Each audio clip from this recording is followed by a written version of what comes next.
Hello and good evening to this evening's FAS webinar. So tonight we are on Fodder Beet and a focus specifically on dairy. I'm Kirsten Williams and I'm going to be your chair for the evening, and we have a fantastic speaker with us tonight in Dr. Jim Gibbs, who is joining us all the way from New Zealand. In the background, we've got Malcolm McDonald, who's helping with any technical problems that happen.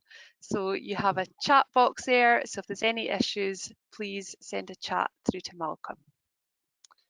So the plan for this evening is to run for about an hour.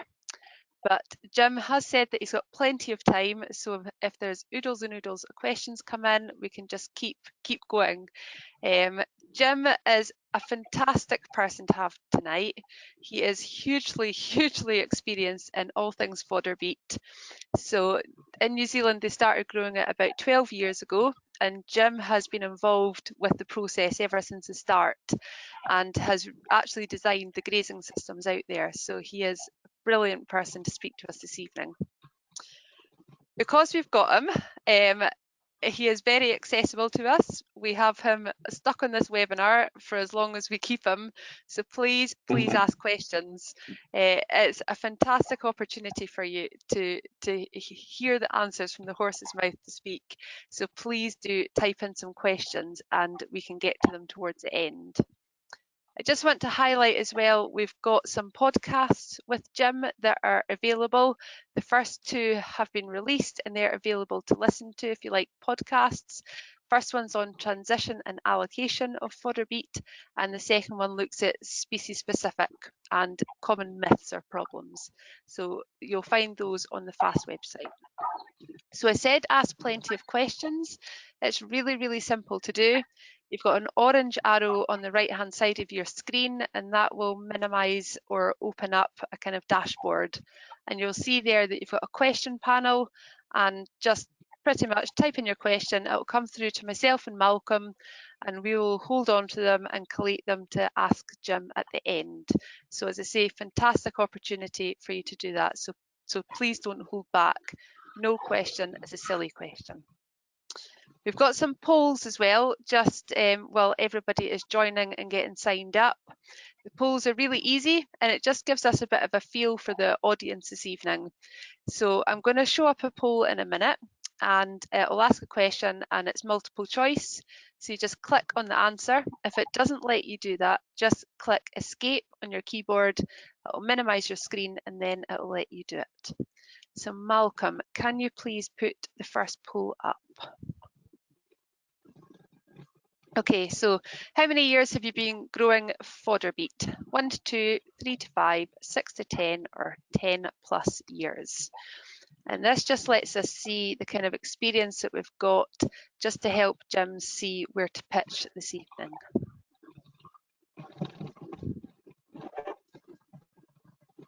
We did a beef and a sheep webinar, and when we asked this question, there was a lot of new growers on. And it's looking like the complete opposite here this evening by what's coming in with the polls so far.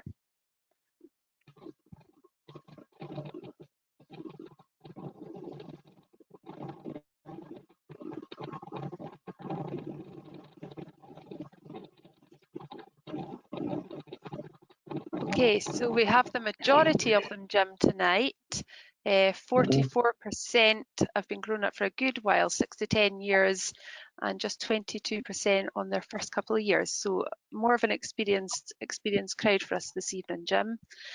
The next poll, if you could just put it up, Malcolm, just to get a feel of what you're feeding the fodder beet to. So if you could just click on the one that you would be predominantly grazing. So dry cows or in calf heifers, lactating cows or replacement heifers.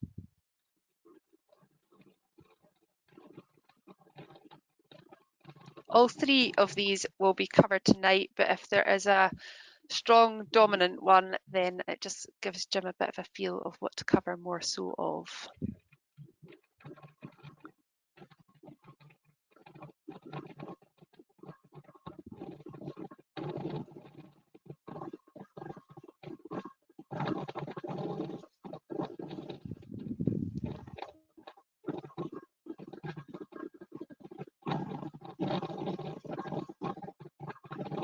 Okay, so I think lactating cows is winning, about 60% lactating cows, 30% replacement heifers, 10% dry cows or in-calf heifers.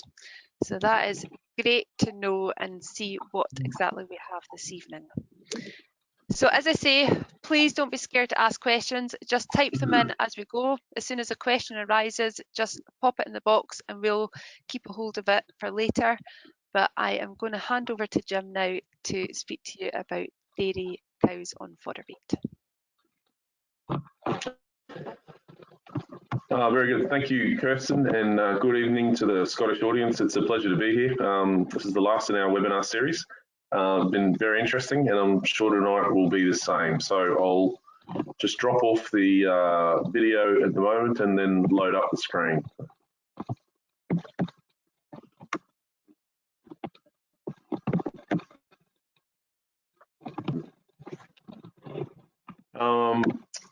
The broad outline of what we're going to go through tonight is to start with the dry cow and in-calf heifer grazing, because a lot of the fundamentals about using beet are found there. We will talk about replacement heifer calf grazing, so that's really from not very long after weaning right through. And we'll spend quite some time having looked at the quick poll just then on lactation feeding as well. And we'll finish it up by looking at some of the ways that you can troubleshoot how beet's working in the system, and particularly some of the myths that you hear. So the first thing around it is why does beet really fit dairy systems? And it's worth reiterating, if you haven't listened to the webinar on transition, that the original application in New Zealand for these primary grazing systems was in dairy. And to cut a long story much shorter, the driver for the pickup in hectares from less than 100 to 70,000 hectares or so in New Zealand inside of 10 years was really the value that beet gave farmers, and dairy farmers in particular. And there's 2 or 3 things around the crop, particularly that present that value to farmers, and I would say often dairy farmers in particular. The first of them is that it's the highest yielding forage that we have. There's no question around that. Even in the latitudes that Scotland's in, you can expect 20 tonnes or above dry matter per hectare. And we really don't have any other forage that presents that sort of tonnage in a smallish area. On top of that, it's a stable and high ME.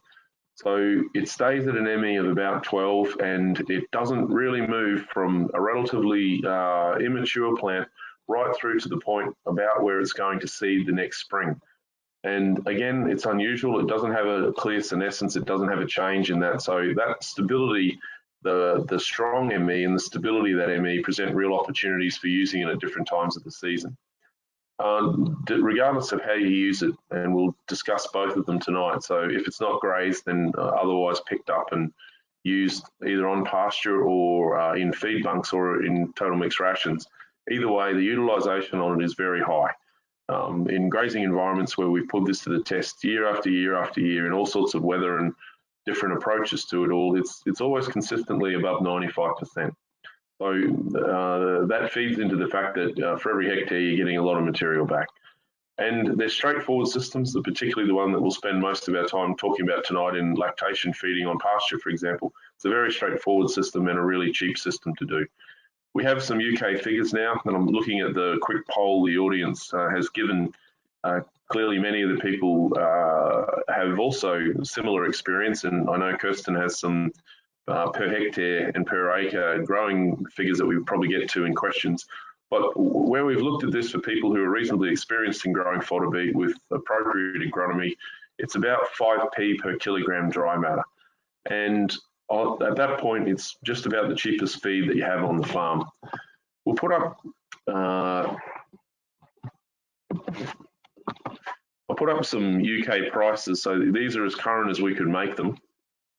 Just expanding that point a little bit to look at what might be expected to be paid. And if we're just looking at the pence per kilogram dry matter, then clearly there's an advantage in beet. But it's worth remembering that it's also a higher ME than almost everything except the cereal grains. So in New Zealand, it's often expressed in cents, in New Zealand cents per ME unit. And except for wheat grain, for example, or for corn grain, It's far and away the highest ME feed that we have regardless, and on a cents per ME basis, it's a much cheaper feed. Now, the advantage that presents to most total mixed ration systems, or at least high input systems, is that it's relatively straightforward to change over and use the sugar content of fodder beet, or sugar beet for that matter, as a partial grain replacer. And there's some excellent reviews that have come out in recent years around this and directly around this, some of them from the States and some of them from Europe. And what they demonstrate is that in doing so, in replacing that expensive or more expensive cereal grain, it's a very similar ME. So there's typically no change in terms of yield at all. And in most cases, very little, if any, change in milk, fat, and protein. And the only changes that have been recorded have been to increase protein slightly in certain circumstances. So therefore, it's a reasonable fit in those total mixed ration approaches as a grain replacer. Certainly in some of the higher input systems in New Zealand, that's exactly where it fits in. In most cases though, the real advantage is that you'll have some food security because you can bring back onto farm your own supply. And there's a number of advantages of that, of course, economically, because you've got more control over it. But the practical reality is that because it doesn't change, that ME doesn't really senesce or move across the season, that you can effectively use the heat units in spring and summer to bank them into the colder weather and to hold them there. I'll make one point which we'll return to a couple of times, but I think it's quite specific for the Scottish audience. I hear quite a lot that, you know, one of the difficulties is in cold weather that the leaf all disappears. I want to be really clear on that. That doesn't have to happen. We'll return to that concept in agronomy a bit later, but if the overwhelming bulk of fodder beet crops that most of the audience would have been exposed to would have used what amounts to a sugar beet agronomy on fodder beet crops that were often lifted, and perhaps for a few of you that were directly grazed. And to put it in brief summary, and we can refer you back to some of the webinars on transition in particular to hear more detail on this, but in short summary, there's clear disadvantages in sugar production in using a lot of nitrogen on the crop. It doesn't increase the amount of sugar per hectare, your key performance indicator. And British Sugar over many years did excellent world-leading work demonstrating that the nitrogen inputs to these crops didn't have to be high to maximise the sucrose per hectare. When we came to using this as a grazing crop, particularly in the last 5 or 6 years in New Zealand, we've radically changed that agronomy. We're not interested in sugar per hectare, it doesn't help us at all. We're interested in total dry matter per hectare, and we're particularly interested in primary grazing systems, in having a high proportion of leaf with a good quality nitrogen in it. So I'm making that point because one of the side effects of the altered agronomy is that you can hold very good quality leaf into very cold weather. And by cold weather, I'll give one New Zealand example. Our largest beet grazing systems are found in an area of New Zealand that's the altitude is quite high and the latitude is quite low. So it's in the deep south, and it's very common for the winter weather in that season to be -5 Celsius, and on occasion a lot colder than that. And you can have extended periods under zero. Now, in those systems, we still hold really good quality leaf for good parts of that winter, and including in snow events. So when I'm talking about feed being banked from the warm weather and held into the cold weather, I don't mean just until winter when the leaf falls off and you've only got the bulb left. I actually mean the whole of that crop can be done well. Now, we'll talk tonight a little bit more about harvesting than we would with, say, the beef or sheep livestock industries, but important to note there's two separate harvesting approaches, and one you'll be very familiar with, which is just standard sugar beet commercial harvesting.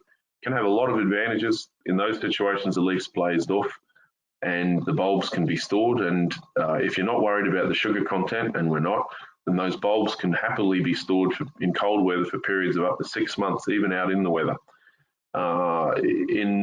In cases where we are interested in keeping the leaf, there's a New Zealand innovation which we'll see a picture of later, short video of later, hopefully, and it's called a beet bucket, and that beet bucket's just an apparatus that goes on the forks of the tractor, and they can be picked up leaf and all without any difficulty.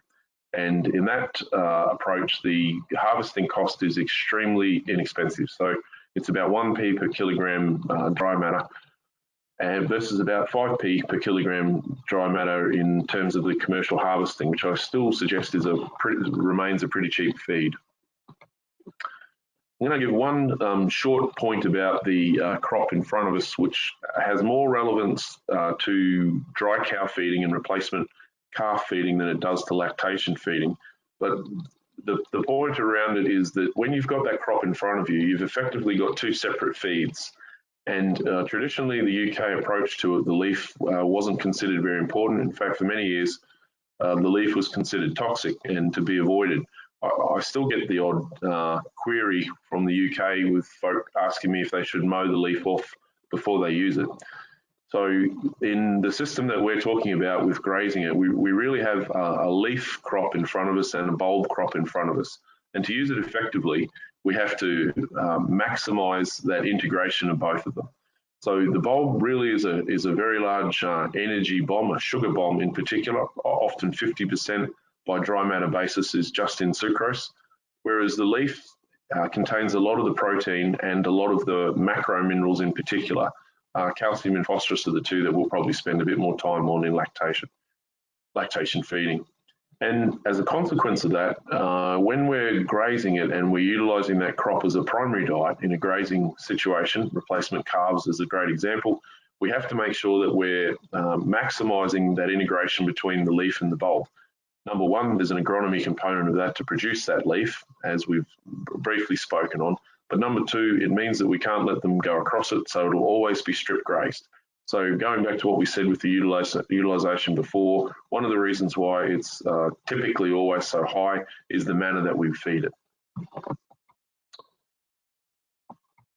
Now, we'll begin where the original shift over to fodder beet or large-scale fodder beet crops was in New Zealand, and that's really dry cows. Of course, one of the clear differences between New Zealand and Scottish dairy is that overwhelmingly the spring calving in New Zealand, therefore they're dried off in late autumn, they're held as dry cows across the colder winter months, and then they calve again in spring. So to flip that over on the hemisphere, for most of the dairy industry, they'll dry off at the end of May, and then they'll calve into either very late July or typically further south into August, and then milk right through again. So in that winter period, there's cold, we don't have the feed dry matter available for the number of cattle that we have, so winter cropping has a long history in particularly the South Island of New Zealand. So in these circumstances, the diets that we're talking about are using beet, grazing beet as a primary diet, and what that would mean in practical terms, which we'll come to in specifics in a moment, but in practical terms, what that would mean is that we transition them onto the crop. The crop's the primary part of their diet, so that would be 80–90% of their diet, and that will commonly mean for the size of cow that we work with that there'll be unlimited beet feeding, will be 11 to 12 kilograms of dry matter, and then they'll have 2 kilograms consumed of something else. Now that might be pasture, that might be grazed cereal crops, or probably more commonly in most cases, that will be conserved silage or hay put out for them. Now, on a total wintering cost, and this is using real UK figures again, so that's the supplement and the beet grown, then that practically means that it's less than 10p a kilogram dry matter in the Scottish environment. If I was to extrapolate that to New Zealand diets, the typical New Zealand diet, it's a similar differential. In fact, it's very close looking at the comparisons between them. But the typical winter diets would cost quite a bit more, somewhere between 18 and 20p per kilogram dry matter. So one of the drivers, the original drivers for the uptake of large hectares in the South Island was the fact that it saved the total wintering costs by about 30%. So it can be a very strong on-farm saving to reduce the cost of production. The second component is that because it's a really high energy crop and you can graze it as the principal component of the diet, it supports really high body condition gains. In fact, the body condition gains are so high that in some of the deeper south areas where the winters are longer, that overfat cows at calving in recent years have become an issue for the first time really in New Zealand forage-based dairy history. Typically it was more survival across winter and really holding them, but now it's really straightforward to put on a full body condition in a period of 60, 70 days. Because we've got a high yielding crop, we also get really high stocking rates. As a general rule of thumb, the cattle are going to eat less than 1 tonne, so you can normally work it out, the stocking rate, without any difficulty for the winter grazing affair on the tonnage that you have. The highest yielding crops, certified yielding crops in New Zealand this year, are in the mid 40 tonnes of dry matter. So at that level, you're talking up to 50 cows a hectare for that whole period. And with really high utilisation, it represents a clear saving over any other forage application. So the practical issue with this is transition, and all the difficulties that you have around winter feeding or dry cow or in-calf heifer feeding are really around that transition period. So we'll spend some time on that. I'll just refer back to what we've already said around the bulb. Remember, it's an unusual crop in that you've got this very large yield of a very sugar-rich product. Now, that sugar is a rapidly fermentable carbohydrate, which behaves in the rumen very much like cracked cereal grain. So nearly everybody in the audience would have a good understanding of what would happen if you took cattle straight off a pasture and you put them out somewhere where they had unlimited access to cracked wheat, for example. And the way that the sugar and the starch behave in the rumen is reasonably similar. And of course, if I've got a very high yielding crop, what that means is in every square metre in front of me, I've got a lot of material. So one of the issues, and the primary issue that my research was involved with in the very earliest times of Fodder Beet here, was looking at the reasons that you had animal health issues when you got them onto the crop. The prevailing idea, which had been inherited from Europe at the time, was that oxalic acid in the leaf was toxic. And as a consequence, when you got them over a certain amount, 3 kilos or so of dry matter, then you ran into this toxicity. And what I demonstrated in the very early research in this is that the animal health issues have nothing to do with oxalic acid. In fact, by and large, it's forgettable and a complete furphy. It plays no role at all in the animal's uptake of the crop. But what is really important is that there's a quite unusual adaptation period of the cow to the crop. And I'd refer listeners back to the podcast that we have on that, on transition, where we give more detail. But suffice to say, there's a few things that you're doing when you're adapting these animals to the crop. Now, there is a rumen adaptation to it. So you do have some change in rumen microbes and metabolic pathways. You also have some other rumen changes around how important it is for that rumen to take a lot of water out of the diet. Beet has a lot of water in that diet, and so that becomes very important. But there's also a lot of changes outside of the rumen and the rest of the physiology of the animal to cope with that. And finally, and most importantly, the real aspect of transition is teaching that animal to load the rumen at a rate that won't overdo it. Now, they won't typically learn that themselves. That's the responsibility of husbandry around them. Dairy cows in particular are the livestock class that is most at risk from rumen acidosis. They're bred to eat, they're selected to eat, they're selected for vigorous intake.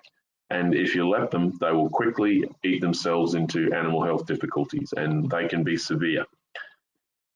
To put some frame of reference around that, if you look back to the very early literature, both from Britain, Europe, and then in the 1950s in New Zealand, they describe, and this is the quote that I'm using is their words, they describe the killing dose for cattle. They describe it in pounds and in wet weight, but if you convert that back into dry matter and kilograms, the killing dose for cattle was 3 kilograms of dry matter. Now, actually, like a lot of these things, there's an element of truth in that. When animals are first being, dairy cows are first being put on to beet, if they eat more than 2 kilograms of dry matter one day than they did the day before, then you provoke rumen acidosis. And if they eat 3 kilograms of that, the rumen acidosis is often so severe that it'll result in the death of the animal. Now, again, to put some reference around that, if I've got a 30-tonne crop in front of me, 30,000 kilos of dry matter and 10,000 square metres in a hectare means that I've got 3 kilograms of dry matter in every square metre in front of me. So it's not difficult if I'm not careful to dramatically over allocate these animals and therefore produce a problem. So with that short frame of transition put in mind, you can see the practical issues around feeding them all come down to how you manage that transition. If you look at the photo in front of us, one thing you note is that these animals are being fed behind a hot wire, and that hot wire is parallel to the rows on the crop. And one reason why we encourage people to do that, particularly people who are new entrants to grazing like this, is that it becomes so important to allocate carefully in transition that it's more difficult if people are using square meters. Everybody can count rows, and as a precision planted crop, those rows are at a set distance, and therefore it's a straightforward way to allocate that. And there's more information on that in the transition webinar as well.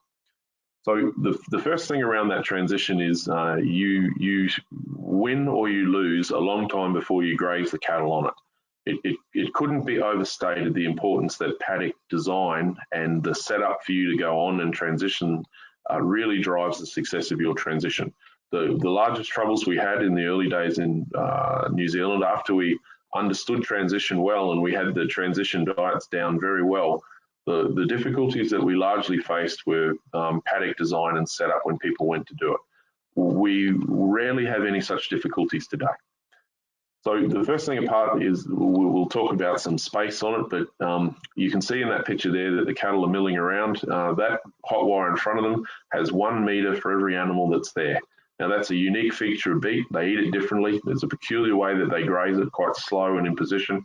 And if you narrow that down below 1 meter very far, then what you do is you drop the light and the shy animals out the back of the group. And in transition, that means that they don't get to eat, therefore they're not transitioning until you get up to higher and higher and higher allocations, and then they go from 0 to 100 in a short time. Meanwhile, there's another group there that are now getting double, and those animals normally eat themselves into trouble to begin with. So the first thing around is that 1 meter of linear face, and the second component, what you can see in that picture too, is that they'll normally have some distance behind the face, and if that distance is too narrow, so if the headland at the end of the paddock is too narrow, then they run into some difficulties. The light and shy animals won't walk behind the dominant animals, so they bunch up, and again, you get an uneven intake, and therefore you get some trouble. The other one with this is that you need to know that allocation really well, and you can't know the allocation unless you know what's in the paddock. Again, we'll refer back to the earlier webinars on that, but important to know that there's some very neat and tidy ways to work out your yield on farm without any difficulty today, but it will always involve getting a real dry matter, not a book dry matter. I point out to audiences around the world that for the cultivar that has market share in New Zealand, I have held it in my hands when the bulb was 6% dry matter, and I've held it in my hands when it was 19% dry matter. So don't let anybody tell you that this year or this area or this something or other has this sort of dry matter. It's not like that at all, and you can't get a good yield estimate and therefore an allocation without knowing that really well. As a practical level, what we would normally do is that we begin dairy cows, mixed age dairy cows on this at 1 to 2 kilograms of dry matter on day one. That's the same with lactation feeding, which we'll come to in a minute. We begin them at 1 to 2 kilograms of dry matter on day one, and that means, jumping forward a little bit, that we have to have something else in their diet to keep them full. And if you don't, then they put more and more pressure on that hot wire. If you think about it, there's no other feeding arrangement that we have where we deliberately and tightly restrict feed like that. So if you are restricting that, and we have to for transition, then what that practically means is that we have to give them another 7 or 8 kilograms of a diet, roughage content in particular, that keeps them full and reasonably happy over that period. So that's a very important part of that transition. But the equal practical component of transitioning them on is that you start them on this low level, and you don't move them from that low level until you're confident that they're all eating the bulb. Now, cattle all like the leaf, so pretty much even if they've never even seen it before, they'll walk in and they'll chew on the leaf. But it's a myth to say that cattle automatically like fodder beet. The herds that I've been working with the longest now are at 13 years, and these animals are all fed fodder beet in the winter. There's not one animal in that herd that hasn't been fed fodder beet the year before, and they're fed it from weaners. So every animal has had long exposure to beet in that system, and it doesn't make any difference when you come to wintering. you still have a period of about 7 days where you're getting them acclimated one more time to mouthing bulbs and getting back onto the beet. Once that switch goes in their head, after a little bit, they eat it vigorously and they eat it well. But if you haven't waited until they're all onto that, and dairy cows normally have very little trouble with this, so it's often only a day or so. But if you haven't waited till they're all onto that and you start increasing that allocation, you run into the trouble with uneven intakes that we've described before. Now, once they're all eating that, then the rate that you raise them up towards their unrestricted diet is 1 kilogram every second day.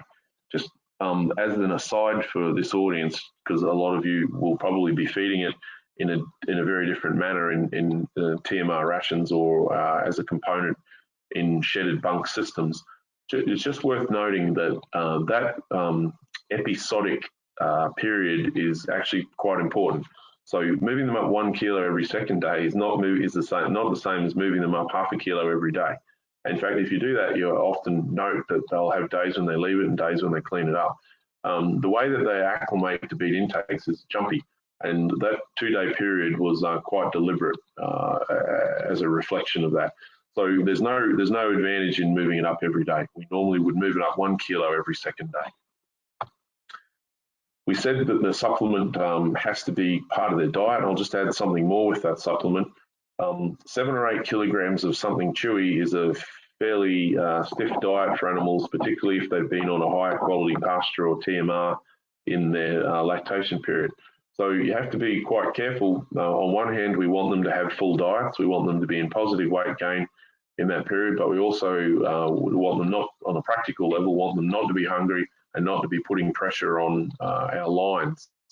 So as a general rule, what would happen is that they have 7 or 8 kilograms of something, might be pasture, might be silage, might be a component of that with straw. In the first week, that would normally fall to 4 kilograms in the second week, and then third week and beyond, as long as the access to that supplement is good, then they fall down to 2 kilograms consumed. Now, if you're using bale feeders, you can't do that.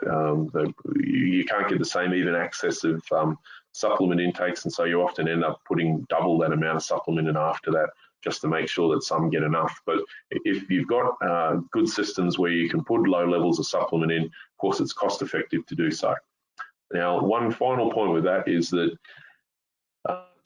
that supplement and the timing of giving that supplement can drive your appetite cycle, and that appetite cycle is often used to your advantage in some classes of livestock. Less so in the mixed stage cows. They're normally pretty good eaters and they'll take to beet almost regardless of what you do. But if they're not familiar with it and you're putting them onto it, then it's important to note that if you allocate it well, and you allocate by known dry matters behind a wire, often in rows, and you're allocating your 1 to 2 kilos, then it's a good idea to put them on when they're hungry. Particularly if you've got agronomically challenged crops and you're using in-calf heifers, they're a whole lot fussier. And it's important to note there's quite strong misinformation around this.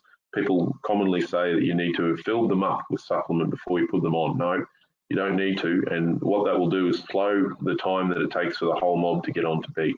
So you can use that appetite cycle to your own advantage. Once they're on and their head switched onto eating beet, then you just keep going up until they're leaving it behind. So we've got an example in front of us when they've begun to leave it behind. You should never see that in transition. That's a big problem in transition if you're doing that. You really shouldn't have anything left behind at all. But once you're moving up and you've moved up your 1 kilogram every second day, that will always be beyond 14 days to achieve that higher diet. And you'll end up, depending on the size of your cow, somewhere in that bracket of typically 11 to 12 kilograms of dry matter. For interest, the research work over a number of years has shown very deliberately all cattle classes, actually, from very small, even beef animals, up to really large 600 kilogram plus dairy cows, they'll reliably eat 2.2% of their own live weight in dry matter. So the practical reality for that is most mixed age dairy cows will fall in that bracket of 10 to 12 kilograms of dry matter. It pretty much encompasses all of them. And we've discussed there how we would feed that supplement out.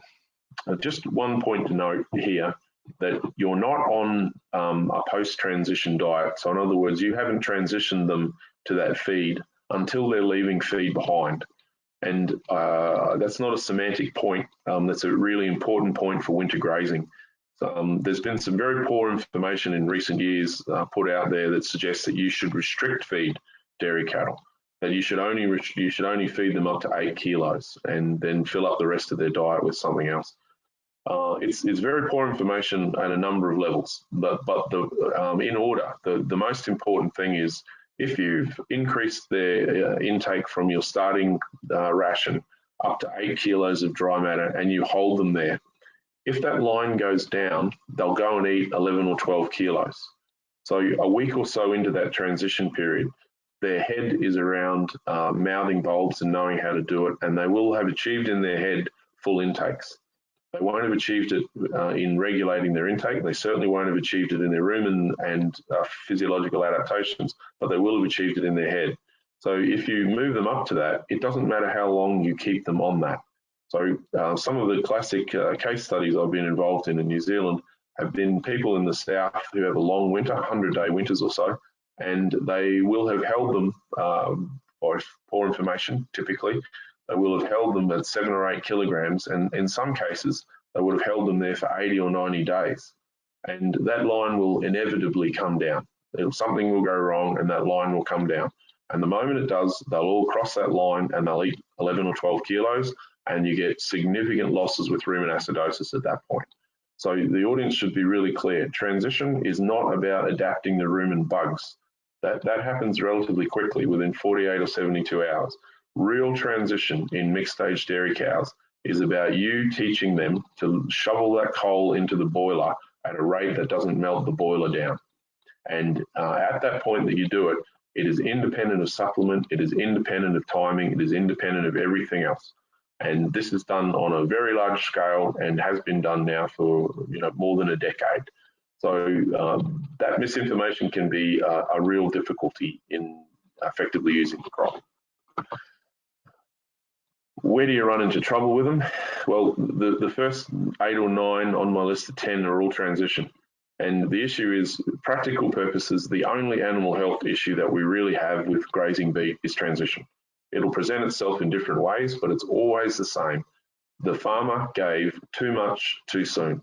So no, I didn't say that they had too much, because they can't have too much. If you transition them adequately to this, they're on full and unrestricted intakes. So the animals in front of you there can eat beet anytime they wanted to, and they don't, and they're held on there for long periods of time. Once you've taught them that rate of intake, they don't unlearn that lesson in the season.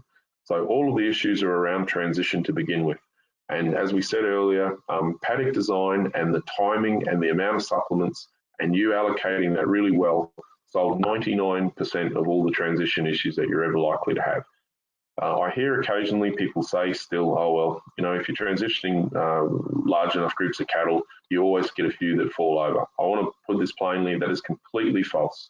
Having developed those systems from the beginning, having developed the understanding of transition behind those rumen changes and put that transition protocol into place, the one that's used universally now, I want to be absolutely clear on it.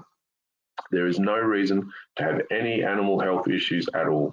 Good transition policies are clear, and open transition policies for all staff that work well can completely remove that from your system, and they should.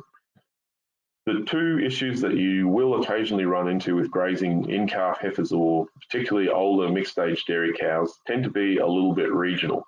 And one of them is phosphorus deficiency.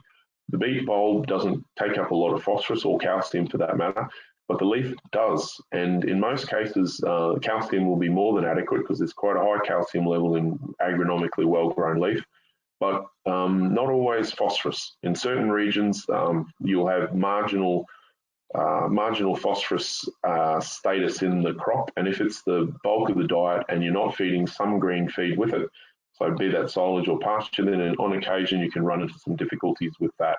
Typically those difficulties will be seen as an increased proportion of milk fever after calving, and often with these very specific pathognomic presentations of phosphorus deficient cattle, which are commonly called creeper cows.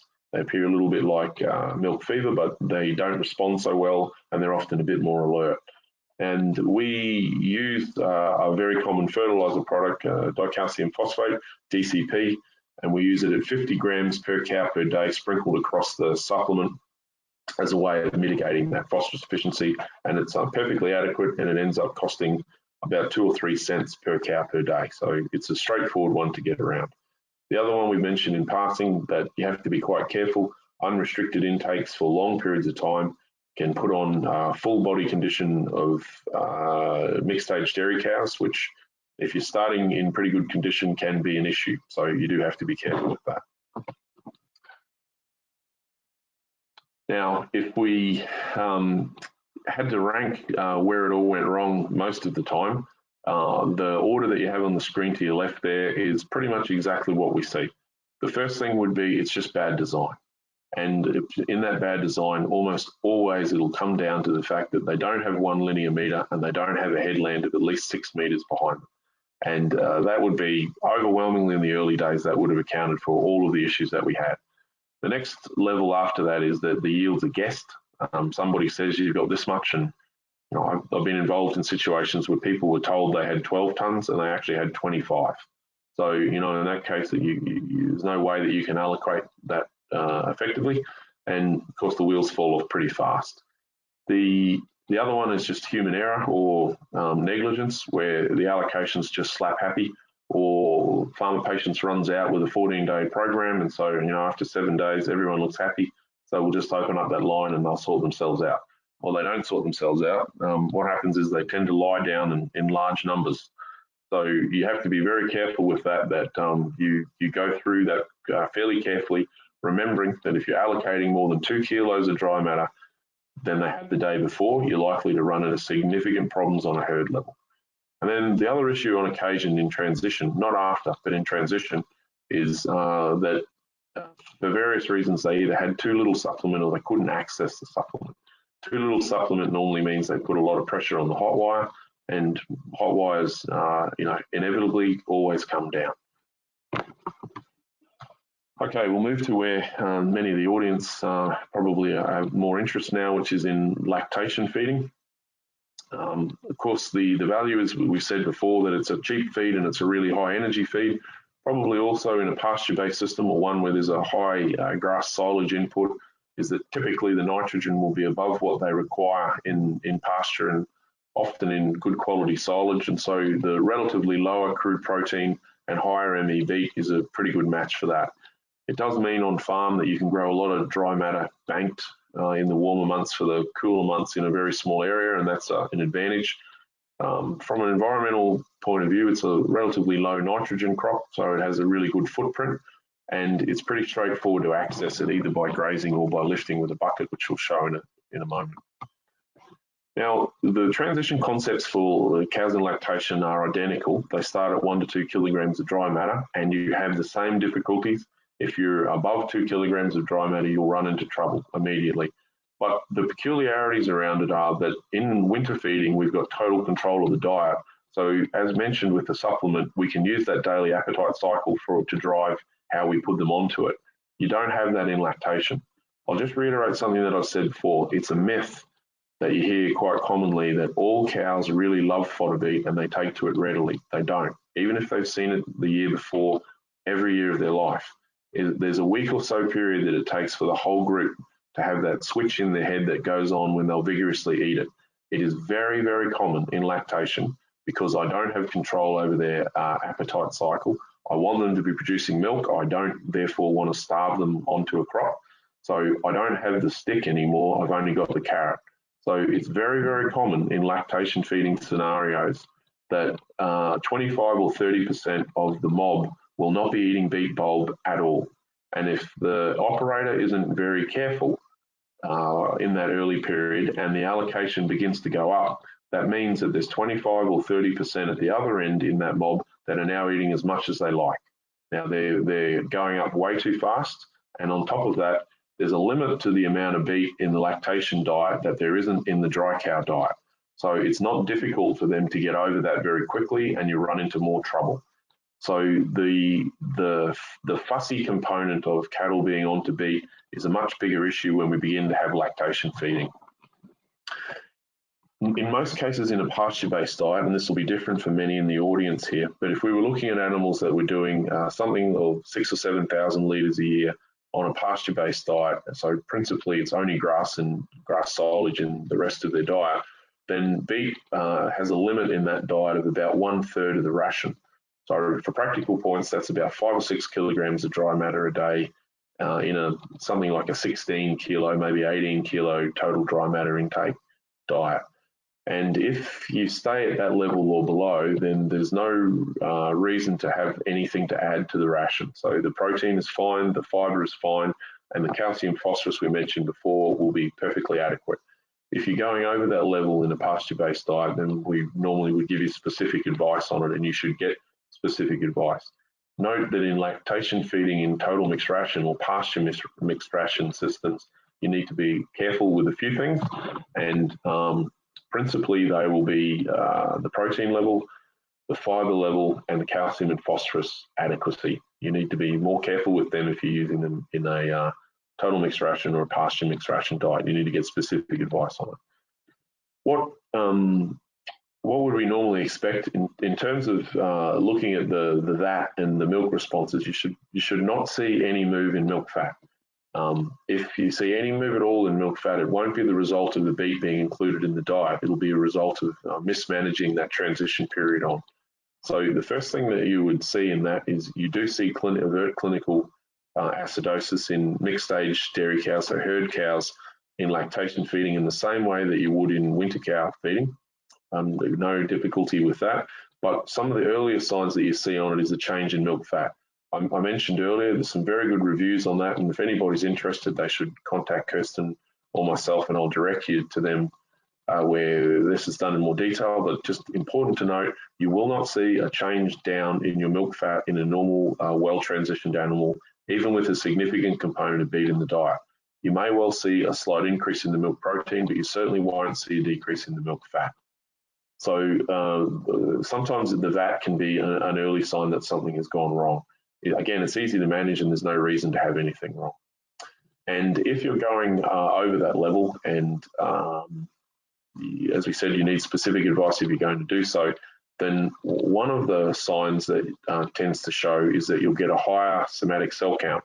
So this isn't necessarily a transition issue. This is typically too much beet and too little of some of the other diet components in lactation. Now, what are the practical things that we can do if we're feeding them in lactation? Well, if you're feeding it out on pasture, if you're feeding it within the ration and it's a pasture-based diet, you have two broad options. You can graze it, and the means of grazing it and transitioning them to grazing it is very similar to the winter application, but it's worth remembering that you're not going to have them as hungry, so you have to more intelligently use that daily appetite cycle when you're putting them onto the beet. If you put them on after you've given them their pasture ration or after you've fed them up with silage, then you can pretty much guarantee you'll have a third of the group that aren't adequately eating beet. And after a 2-week or so period of that happening, it's very hard to get them back. So in the normal operation, what you would do is you would allocate it well, and you would put them on while they're the hungriest in their daily appetite cycle. So again, important to note there's some pretty clumsy and inexpert information available these days that suggests that you should fill them up. That's a guaranteed way to make sure that you'll have trouble in that lactation feeding. And I could probably retire if I was paid a small amount of money for every time some variation on that theme had come across my desk. So it's really important to note that there's some changes between that lactation feeding and the winter feeding, and that would be the highest on the list. Now, what we said before with application in terms of dry matter and knowing the dry matter of the leaf and the bulb so you can get an accurate yield becomes very important in lactation feeding, of course, and spectacularly so if you're feeding it out with a beet bucket. If you don't know what you're feeding out, it's very difficult to allocate that really well. So what we would normally suggest in that case is that you have some measure that might be tonnage on the silage wagon or tonnage on the bucket that's measurable. So you've got a weigh scale on either of them, and then you can calculate that back from wet feed. back to dry matter. Or in cases where you don't have that, what we often do with the beet bucket is take a full load with the beet bucket, count it. You only have to count it once, and then you can work it back from there. Either way, you really need to have done that before you put it out. The practical issues around space in the grazing still hold in lactation, and they certainly hold if you put them out on the paddock. So the example we got in front there is animals that are being fed beet out with the wagon, and what would happen in that case is it's spread out across their pasture allocation, but you have to spread it out so there's lots of space for cow. The way that they eat beet is that they stay in one position for a long time, and if you don't spread it out, then you run into difficulties with the dominant animals keeping everyone else away. So you've got to make sure that you spread it out. That normally means you've got to travel faster than you would with normal silage being put out. The other issue that you have is if you are putting it out on a pasture break, which can work really well, it's a very effective way to do it. You can't let the cows come one by one back from the parlour back onto the pasture, because the early ones get it all and the late ones get nothing, and you run into lots of trouble.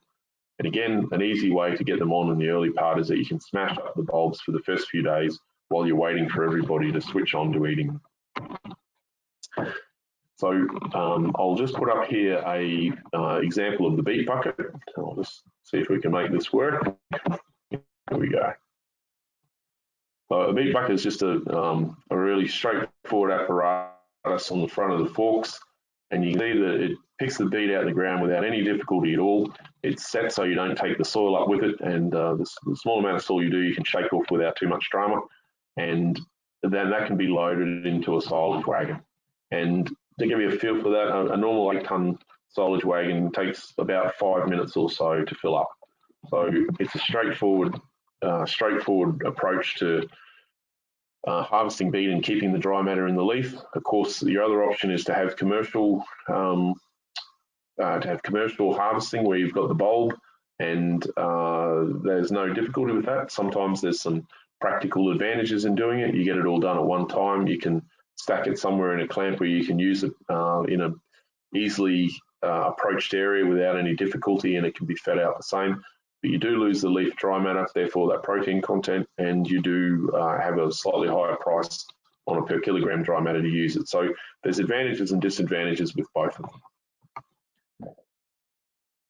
I'll just mention here, are there any special requirements? Well, in the grazing system where you've got dry cows or in-calf heifers, not particularly. There aren't any animal health issues beyond transition and occasionally the phosphorus deficiency, as we mentioned.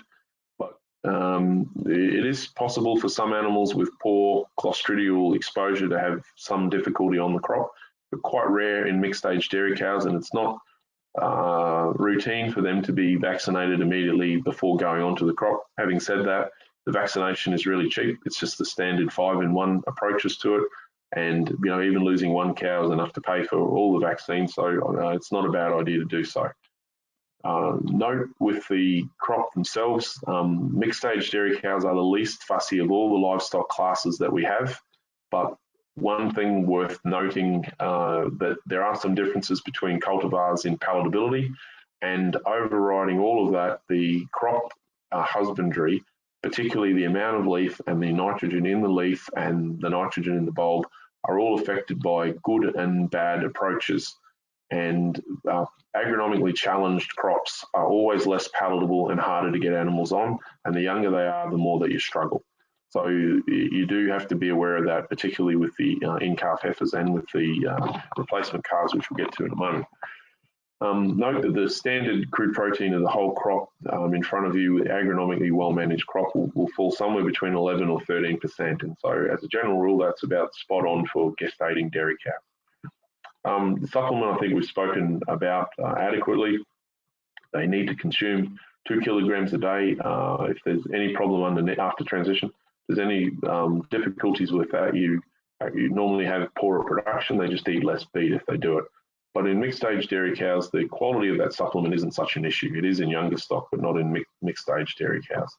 And with the timing, well, they're the easiest livestock class to get onto beet. Lactating cows, similarly with the clostridial vaccines, note they'll use most of the cultivars, particularly if you're picking them up and putting them out on pasture or putting them into something. They'll eat them well once they get onto them, just about all of them.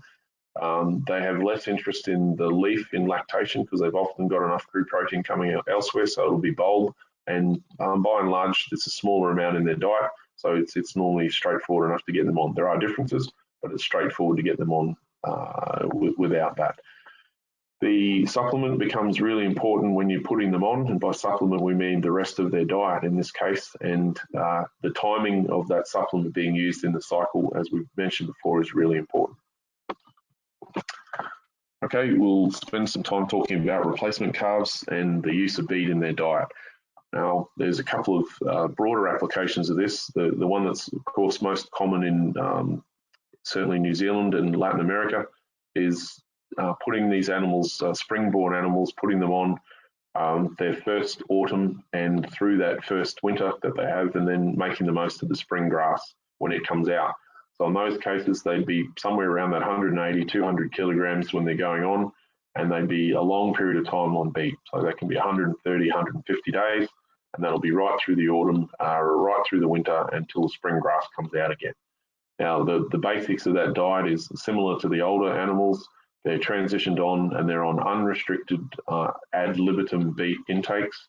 And the difference is that they have a single kilo dry matter of something else in their diet. Now, it's much more important what that is in their diet with young stock than it is in the older animals. So hands down, the best way that this can be done, the highest live weight and most productive systems are when they can graze something, and particularly grazing pasture.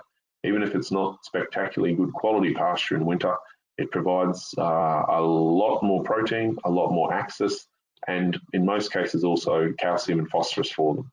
So our recommendation wherever it's possible is to do that.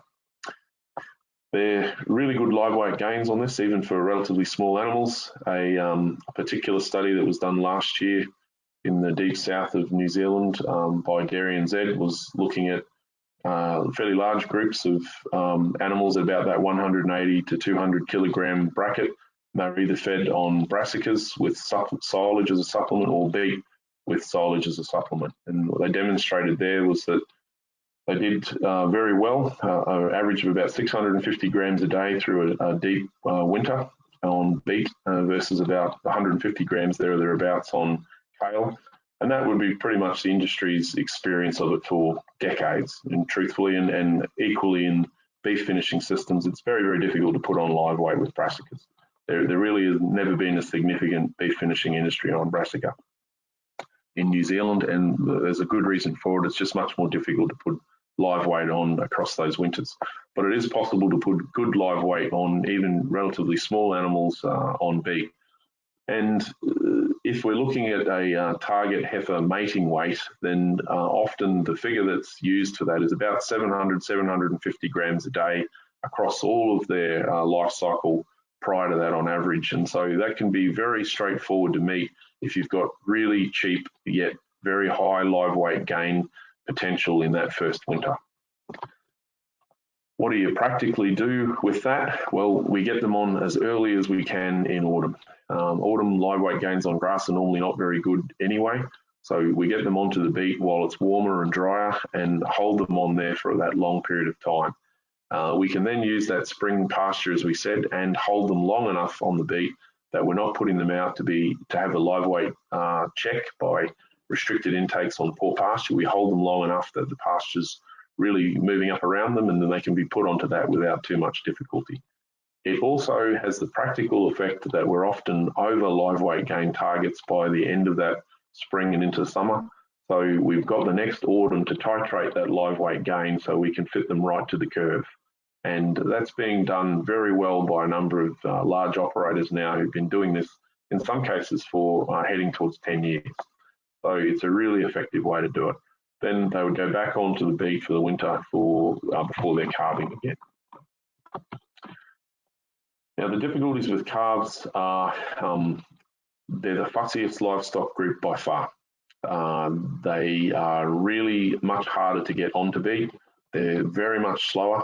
A typical transition for particularly the lighter calves will often be 3 weeks, and that will principally be because the first week or so before they really switch on and move to vigorous beet eating, bulb eating anyway, it's quite slow, and it'd often take a week. So they're put out onto that at about half a kilo of dry matter a day to start with, so half of what the adults are, and they'd often stay on that allocation of half a kilo for a week before you have the whole mob, 5 to 7 days anyway, before you have the whole mob that are vigorously eating that bulb. Now, once they're eating that bulb, you can move them up without too much difficulty, but you do have to be more careful with them than the older stock that they're all onto it. So the practical reality with that is that they're carefully managed with that slow transition. The supplement that they use is much more important than it is in older animals because it's an important component of their protein supply. So by far and away, the best is good quality pasture that's strip grazed. That gives them all good access, and pasture always drives higher live weight gain than any other supplement that we put into beef systems. We see this most clearly in the young beef beet finishing system, which is the most aggressive feeding systems that we have. And no matter what other feed is put into it, pasture will normally always produce the highest live weight gains. And the other point is that unlike the mixed stage dairy cows, they are very susceptible to clostridial difficulties on crop. It's Clostridial perfringens type D, which many of the Scottish audience will know as pulpy kidney in lambs. And it's a consequence really of a lot of sugar washing into the early part of the small intestine, provoking an overgrowth of these certain bugs. It's very, very well controlled by simple vaccination, no special vaccination required, just that they've had their full complement, which will normally be 2 vaccines at least a month apart prior to going onto the crop. It's worth noting though that they are very susceptible to them, particularly the younger animals, and without that you can have some significant difficulties. The final one would be that their high live weight gain, and that live weight is not only, as it is in mixed stage cows, fat and protein, but there's also quite a lot of bone and development going on in the younger stock, so you have to be quite careful, particularly with the trace elements. It would be routine to be providing copper, selenium, cobalt, iodine, and on some occasions zinc in the systems that are practiced in the Southern Hemisphere, New Zealand and also in Latin America. So you need to be cognizant of what your local area requires and take some specific advice on that. Note, it's not a very effective way to use either free choice supplements out in the paddock, so lick buckets, for example, or to put anything in the water when they're eating beet or high levels of beet, because they typically don't drink very much at all. And a lot of research over many years has demonstrated that the proportion of the group that go to free choice trace element supplements is A, highly variable, and B, suboptimal. So, even in the best scenarios, it's only 80% of the group. So in most cases, it's better off with direct bolus or injections. And I'm going to finish up here on what we should avoid in terms of myths that are there. So most of the myths that are around dairy cows, so that's lactation feeding or others, are around rumen acidosis. So sometimes this will be presented or spoken about as subclinical acidosis, and there's over many years there's been variations on the theme that this is put forward, often by people who've had relatively little contact, I know, with the crop, but you still hear it. And the more important part is that the remedies that are proffered under the guise of this myth are probably more damaging than anything else. So often what will be said is, okay, you have some issues around this, so here's what we would do to fix that. And these are the classic ones. You should restrict feed. So rather than let them have unrestricted feeding and take them up to transition, you should hold them to a certain level. There's a lot of difficulties with that. Number one, it can be difficult to know what you're feeding because the yield may well change across the paddock, so that has its own difficulties. But the more important one is what we said before. They're not really transitioned until they've learned themselves to regulate their intake. If you restrict feed them, you can hold them there for months. And many times this has been a very real and damaging problem in New Zealand. They'll be held on 7 or 8 kilograms as mixed stage cows for a long period of time. Eventually the line goes down and then there's widespread rumen acidosis in the group. So restrict feeding is a terrible idea, and we try and avoid people falling into that trap wherever possible. It is necessary in certain circumstances with overfat cattle, but there's other ways to get around that.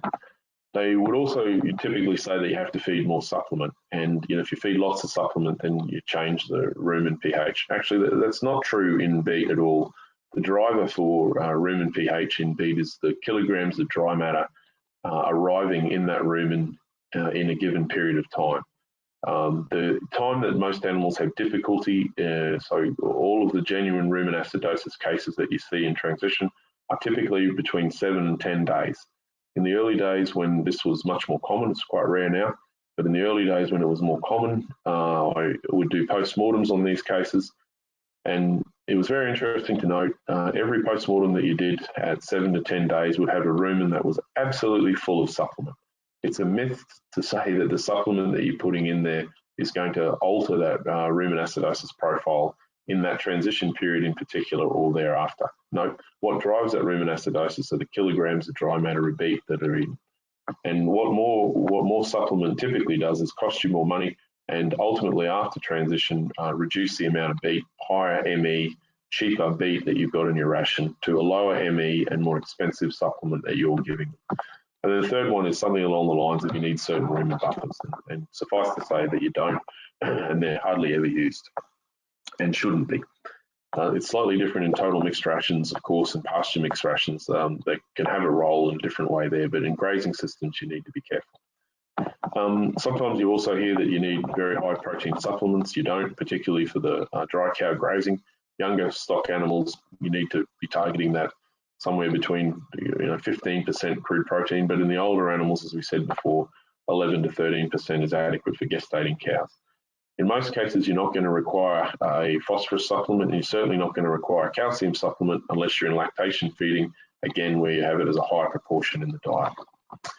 And then the final ones are just some older ones. You hear that they can't cope with all the soil intake, or they wear out more quickly, or their teeth wear out, and it's expressed in different ways. Sometimes sandpapering teeth or tearing them out. It's completely false. Or that there's some effect on either the rumen or the intestines or somewhere by this sort of higher soil intake that you see in winter crops. There's a lot to be said around that, and we have some very specific research around that for many years now. But the short story on that is it plays absolutely no role at all. And the one in the UK that you do hear a bit more is that you get a greater disease incidence with that, particularly around listeriosis. Suffice to say again on that the incidence of that is spectacularly low, and in all livestock class systems, so that's even, for example, moving to sheep, it's spectacularly low, and generally there's no issues at all with soil intake. There's just not a circumstance where you find that that's a problem. And then the final two I'll mention, which I've said before, that there's something that you still hear occasionally, that the leaf has a high oxalic acid content and it affects cattle in different ways. Again, suffice to say the leaf and oxalic acid content of leaf, which is there often in small levels at mature crops, plays absolutely no role. Animals adapt very quickly to the small amounts that oxalates are there, and it never presents an issue in terms of animal health or adaptation to it. And finally, you hear a little bit about a better way to transition is that you put them onto the crop for increasing periods of time. So often it's put something like 20 minutes, then 40 minutes, then 60 minutes. Again, if I were to rank up there the disasters that I've personally been involved in or had to deal with in one way, shape or form, transition by time would be right up the top of that list. It's a very poor idea. It was a mistaken application of some research that myself and my colleague Bernardita Saldias did some years ago, where we were looking at rates of intake of cattle on beet, and it was misapplied. It's a very poor idea, and it's normally a way to run into great difficulty. And with that, I will turn it over to Kirsten Williams and open it up to questions from the audience. Excellent. Thank you very much, Jim. A massive amount of information there for everybody to try and think over and mull over. So we've had quite a few questions come in. There is a strong theme, so I'm going to hit first with the theme of the night, and that is in the kind of presentation you've shown, there's a lot of grazing of beet outside, and obviously in Scotland, where our climate isn't maybe as favourable as you in New Zealand, how would you go about integrating fodder beet into a TMR ration fed indoors? So there's two broad ways to do that, and I recognise that that is an issue, particularly in the dairy industry in Scotland, maybe more so than the other livestock industries. That the two practical ways that that could happen is that sugar beet or lifted fodder beet, so commercially harvested and lifted fodder beet, can be easily stored, very easily stored for extended periods of time, and very easily used in a ration through all of the current mixing wagons. You know, any of the mixing wagons with knives cut up large beet bulbs into smaller pieces that make them suitable for a pasture mixed ration without any difficulty at all. It's important to note that the only reason that you chop bulbs, so for a UK audience that are used to chopping bulbs, the only reason that you would chop bulbs as a rule is because if you don't, they select out the larger beet bulbs from pasture mixed rations really quickly. If you do cut them, they still select it out, but it's just a little bit harder and it's a bit more work for them to select it out. So to answer that question, the first thing I'd say is I think that there's a good place for more sugar beet and more fodder beet bulb to be included in total mixed rations, and probably on a price basis, that'll be as a part replacement for cereal grains. For example, there are some advantages still in having a cereal grain clearly in total mixed ration diets. Number one, that starch drives insulin and therefore milk protein in a way that's slightly different with sugar. No getting around that one.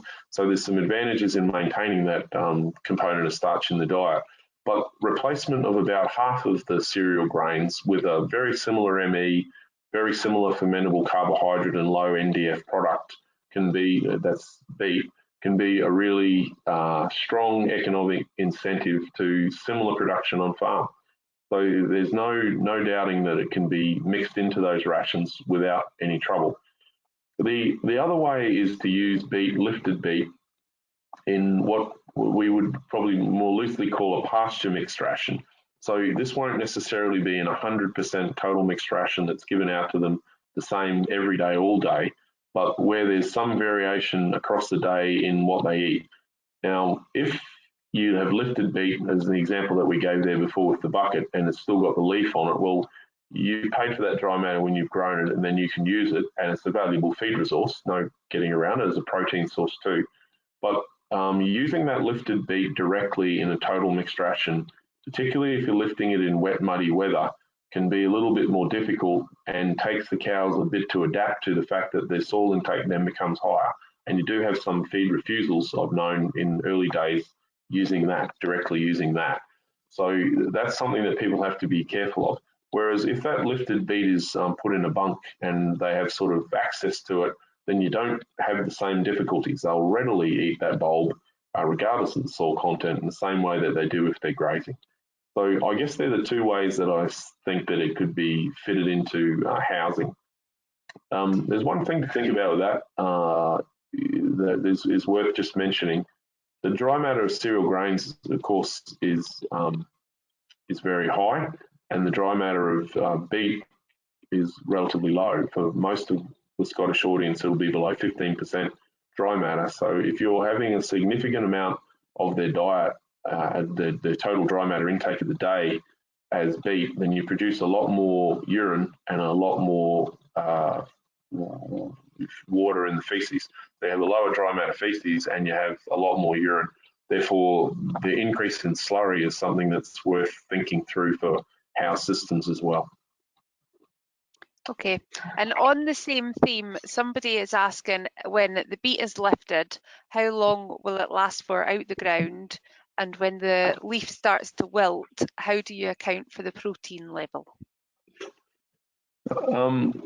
So it's an interesting one with the, I'll do the leaf wilt first because that's an interesting one. Where we looked at this specifically for many years was in the cold weather applications that we said before. Because when you're grazing it as a principal component of the diet, you can't do without that leaf. If you want very productive systems, you can't do without that leaf. Therefore, we were, because it supplies protein at a low level of fibre or NDF that you can't get anywhere else. It's very difficult to replace that in their diet, particularly in the aggressive feeding circumstances. So therefore, we were very interested in how we kept that leaf and what happened to that leaf. If the leaf wilts and goes brown, so thawing and freezing, for example, there's actually very little change in the nitrogen content of the leaf. The leaf loss in the fodder beet system is normally in autumn, where you've got either poor agronomy, typically poor agronomy, and often foliar disease, where the leaf just is destroyed and blows away in the wind or down into the soil in autumn. You never get that back. But in cold weather, or where you've pulled the leaf out and it's wilted, you don't have a lot of change in either the nitrogen or the phosphorus content of that leaf. And so in very cold weather, so talking about your Scottish sort of winters, and they're not very far away from our winters in many places, you can hold lifted beet with leaf on the ground for a month without any difficulty at all. And you can hold harvested bulbs for about 6 months through the cold weather without any difficulty at all. And I'll just make one point on the harvested bulbs being held out.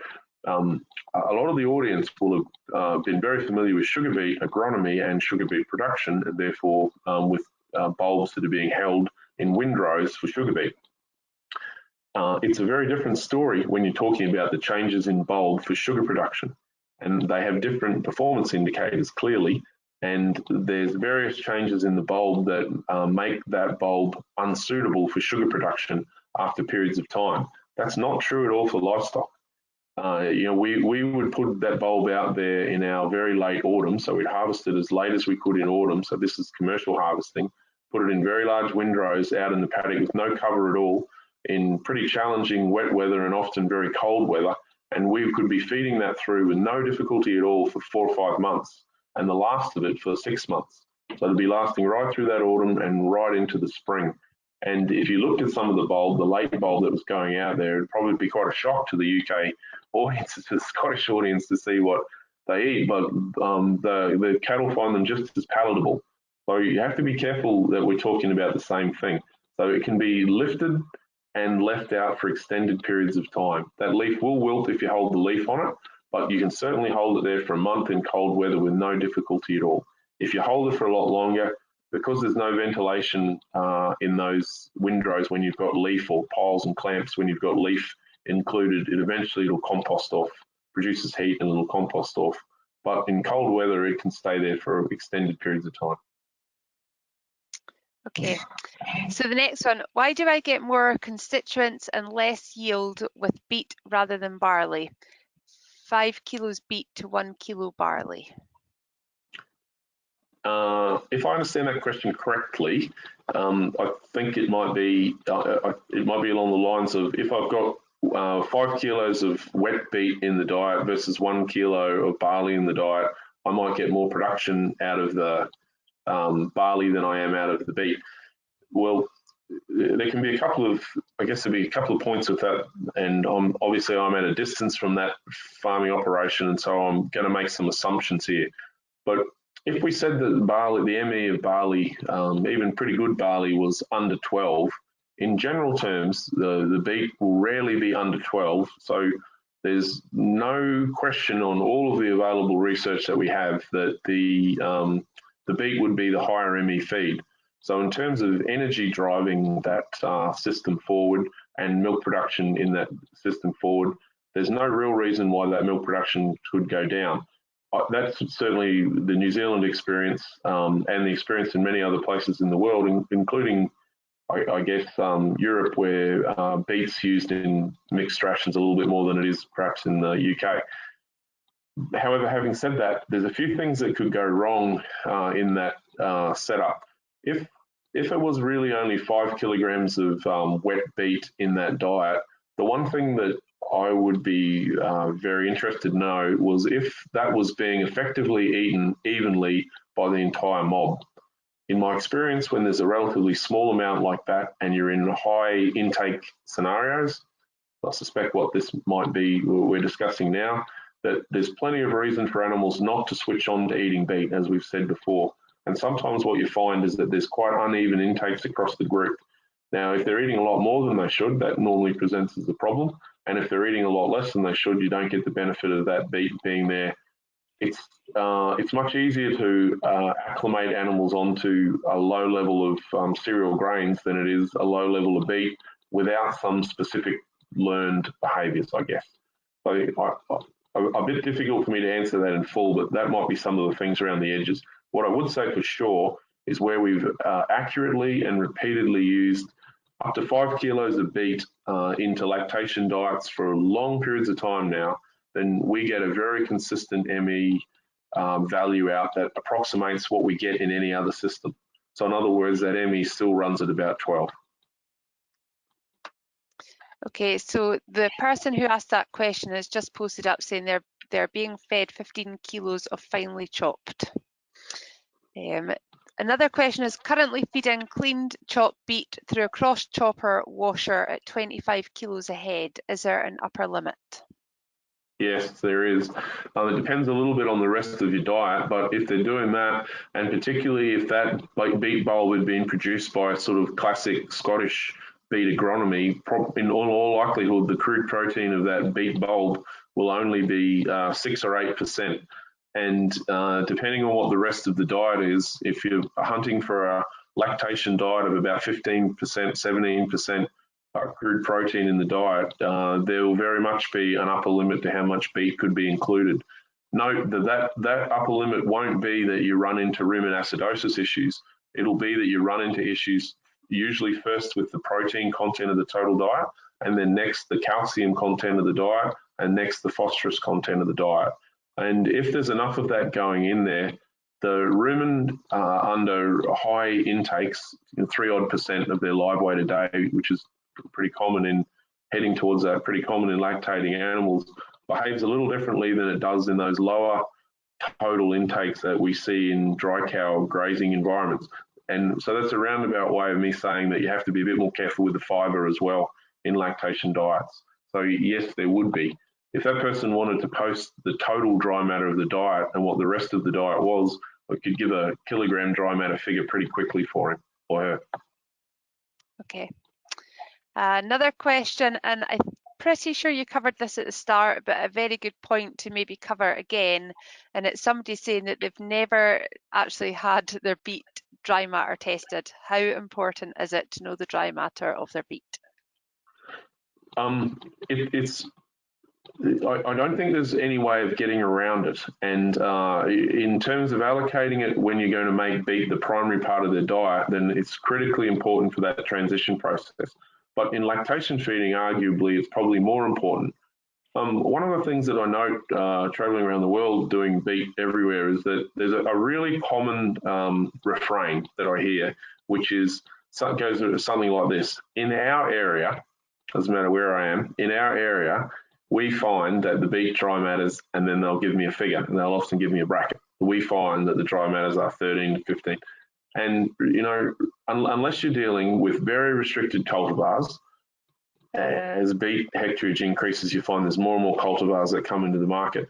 So unless you're dealing with very restricted cultivars in a very narrow region of planting times and weather to be expected, it's simply not true. So as I pointed out before, the cultivar that has market share, I have held it in my hands in regions when it was 6% dry matter in the bulb, and I've held it in my hands when it was 19%. So there's more than a 300% variation in that bulb. There's no book value that can tell you what that would be. So it's a really, really important aspect of efficient feeding and practical feeding of beet. And I should say, a fairly common problem. So in transition to beet, it's a fairly common problem. And in the effective use of beet in rations, the most common problem that I face in lactation feeding by far is people telling me that they're feeding a certain amount, often 5 kilograms of dry matter. And when we actually test the dry matter and work it out, they're feeding 2.5 or 3. So, you know, they wonder why they're not getting the production out of it. It's the most common issue in lactation feeding. So really, it's a very simple process to get that dry matter, and it should be done. Super. Thank you, Jim. That is us at the end of the questions. So thank you very much for this evening. Tomorrow morning, you will all get an email with an evaluation form. Please can you fill in the evaluation form? There's actually a prize draw for every month for evaluation forms that go in for £50 voucher for Damn Delicious or Battlefield Bakery. So please do fill those in to get into the prize draw. Just to show again, we've got 3 podcasts on the FAST website. So far, we've got the first 2. They are there and they're available. So if you just go into the search engine, type in Fodder Beet, they'll be the 2 first things that you come across. So they are well worth a listen. And if there's any queries or questions you're thinking after this that you've not asked, my email address is there. And if you just send any questions on to me, I can try and get any answers to you. So thank you, Jim, again, and thank you to all the participants for joining this evening. Well, it's been a pleasure to conduct these webinars for the Scottish audience. I wish you well. No doubt I'll be back again there soon when times change a little, but I'd encourage you all. I think Beet's a fantastic opportunity for you, and there's plenty of good information. Congratulations for FAS for doing this series. Well done. Thanks. Pleasure to be here. Good night, folks.